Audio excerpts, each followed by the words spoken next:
The next step in Satisfactory is going to be doing a whole bunch of iron and steel stuff. I'm still planning that. It's a lot of stuff. I think I'm leaning towards doing it in 4 strips, and each one is going to be some intricate work, which I will plan out in here. And while I've been doing that, I've been basically wandering around the factory, tidying things up. Yeah, I wanted to go over that really quick. First off, I had a variety of not well combed belts, which I have now tidied up. I decided that instead of having, the catch as catch can, I laid out my belts on the bottom layer, and then I said, oh, I need to put this on the next layer up. And so I had many layers of belts, and I wasn't consistent, and I had belts that went up and down and up and down. So now what I've said is, well, I am going to take these east-west belts, and they're going to be at this level. So at the level they come out of the drone port, just going to go straight across. And when they transition to going north-south, I will drop them down to the deck. So we have belts at deck level and belts that are elevated by that much. We could actually run things halfway, but you can't set up a lift to go to that halfway point from either above it or below it. So I thought I'd standardize on the deck level and then the 4 meters above deck level. Having done that, I kind of went through and combed everything out and got my horizontals and decided that previously what I did was I had things like I'll have a smart splitter here, and it came across, and for consistency I had a smart splitter here which only had the one output. Well, I'm not intending to take the overflow from that line and route it into a sink because that's a raw material line. So for these things where it comes across and down into one place and there's nowhere else it's going ever, I went ahead and put in just direct. And there's a little kink at the end of the belt to line it up because I'm not going to rework where things are. The kinks aren't too bad.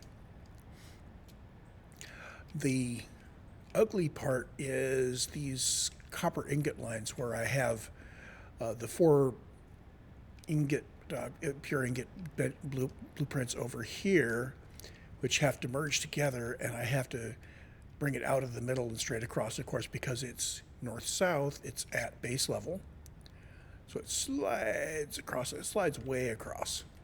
But because I'm consistent with base level being north-south and elevated being east-west, didn't have to worry about it, crossing another belt. Just had to make sure that it wasn't overlapping, like this copper ore belt. And I am totally okay with minor clipping like that. So if the belt is, just its edge is going into a splitter or its edge is going into a lifter like that, that's perfectly okay. At least I think it's perfectly okay. We still have sinks on all of our outputs, so each one of these sinks represents a output from the factory so far. My original plan was to drop all of my outputs back on the drone area and pull them in somewhere else. If I start doing that, then we have a lot of short flight drone areas. I don't know what the throughput is. I don't know if I can sync overflows properly, or if I'll even have overflows. And then it comes down to, battery deployment. Do I have a separate, do I have this area here, which is just refineries, and then somewhere else I've got, like out here, I've got constructors, and I've got a new bank of drone ports feeding those. And I'm inclined to just try to make this a localized thing where the outposts are just areas in this, and just continue building out that way and then dogleg it to the right. See if I can just build one big, massive area for the entire power plant. Anyway, so while I was doing all that, thinking about drones and rerunning all the belts, I came across a problem. My aluminum scrap layout was broken. So here's the way I had the layout before. You can see I've got the water here. So we've got water that comes down here and it's feeding into this refinery, which makes alumina solution that feeds back into this refinery, which makes some more water, which has to be prioritized coming in over here. And I have a fluid buffer for pressure. I've got both these buffered. I came back to the factory after they've been running for a while. Both of my fluid buffers were completely full, and it was stalled because neither refinery could make any progress. So, I knew that the closed loop water system is a bit fragile when one factor or the other might back up or might run out of inputs. So I put some thinking in, and I came up with this idea. So instead of running two refineries with a input priority thing, I'm going to keep my first alumina solution, move the scrap to the middle. And now I'm going to say, well, let's base everything on this guy.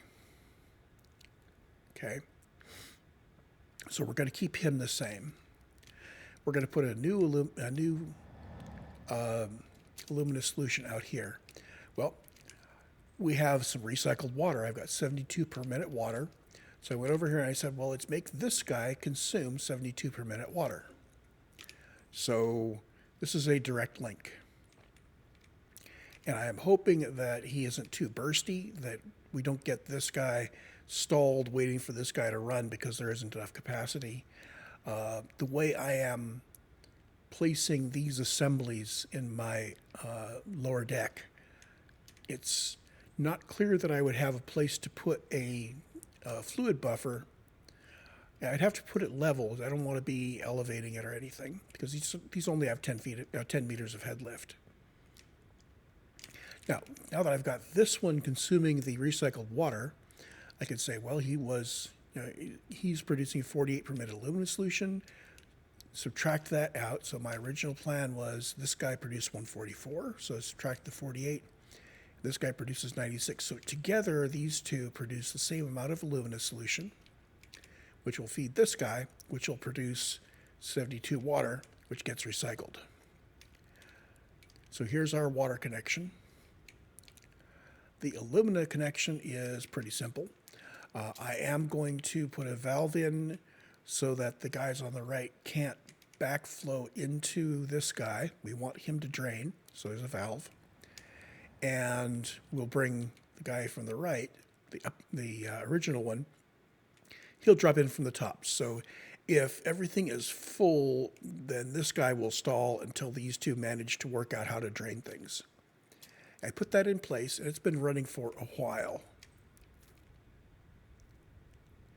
Now, I didn't starve it of inputs, so I'm not absolutely sure this is stable, but we can see that this is running at 100%, and this is running at 100%, and this is running at 100%. So far, so good. So there's the change to the aluminum layout, which I'm going to pick up now that I've discussed. Whoops.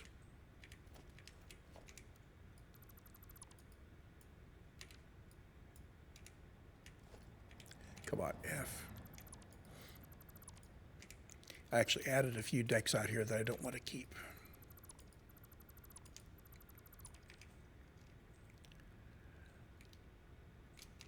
And now I can clear this designer. So with that said, I believe we are completely stable. I ran through the factory really quick, making sure everybody else was good. And our pipelines over here are still staying full and moving water. So we see that that guy is getting his normal kind of bursty behavior. Some of them are going to be locked up at 600 because I'm consistently dragging 600 out of them.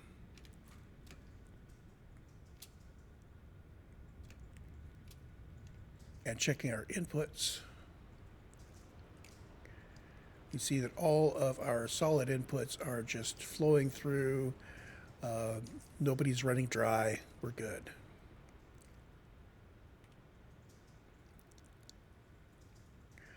So that'll do. I need to go on and start planning out in detail how I'm building the iron and steel areas.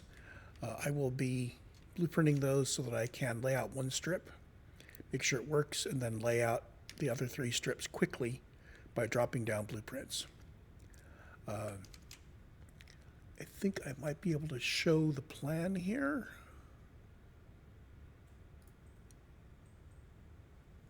Okay, so I've got the font fairly large. Let's see, I can show that much of it at a time. So first of all, we already have the pure iron ingots done. So we have, let's take a look at the quartered stuff.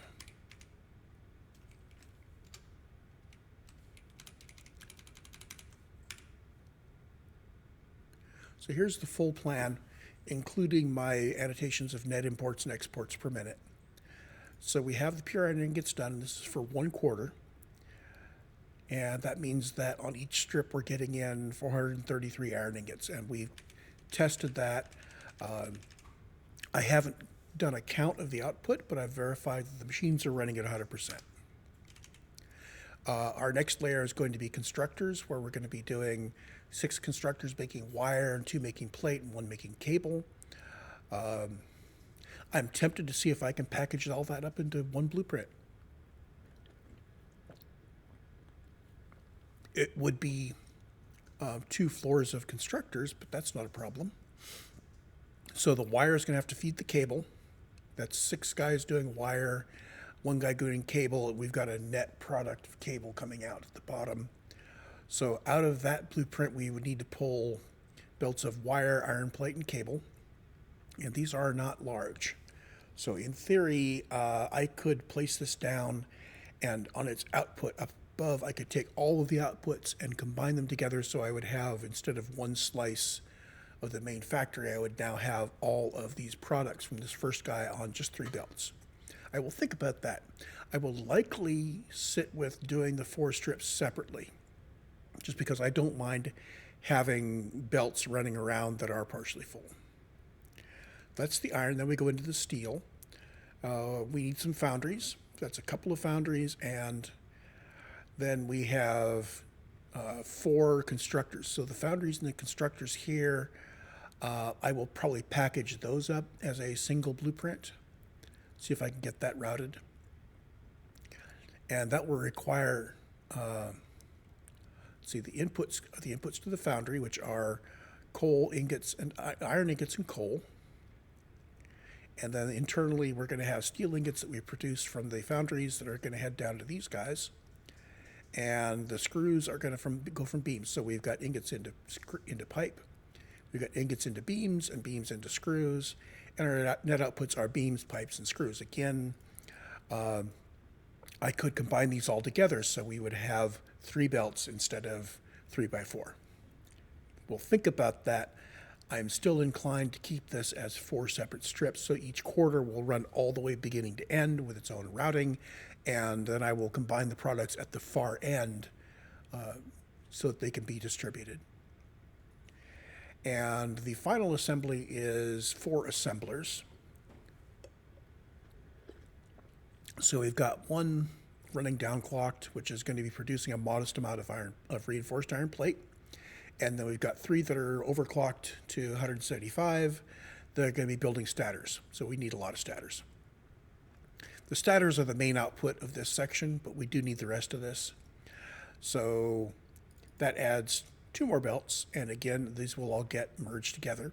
So the output of all 4 strips will be all of these. So we're going to take in iron ore and coal, and the water is already taken care of in the refinery. That's already built. And there are outputs. So we will have all these outputs from the 4 strips, which will get merged together and head onward. They're all very low quantity. So merge them all, put them all in a drone port each, and then they're ready to go long distance. I don't know. Now, I have some logic that says if I am using drones to move everything from one sub build to another, here are all of my potential drone lines. And there are some that are blank or marked as drone system, which are the ultimate inputs of the system. And I do not have anything here for our outputs. This particular bit of logic works better when I apply it to the whole facility. So there we go. We've got one blueprint with constructors, we've got one blueprint with foundries and constructors, and we got one blueprint with assemblers. I need to work on building those. So I am going to, well, if I pause this recording, I'm going to be paused for hours while I work this out. So I'm going to make this a really, really short recording and go ahead and upload it. And the next episode, I hope I will have the blueprints ready to go. Or maybe I'll find out that something else needs fixing. I know. Who knows? Maybe my water system is going to go belly up. Cross fingers, knock on wood. And I will see you in the next one.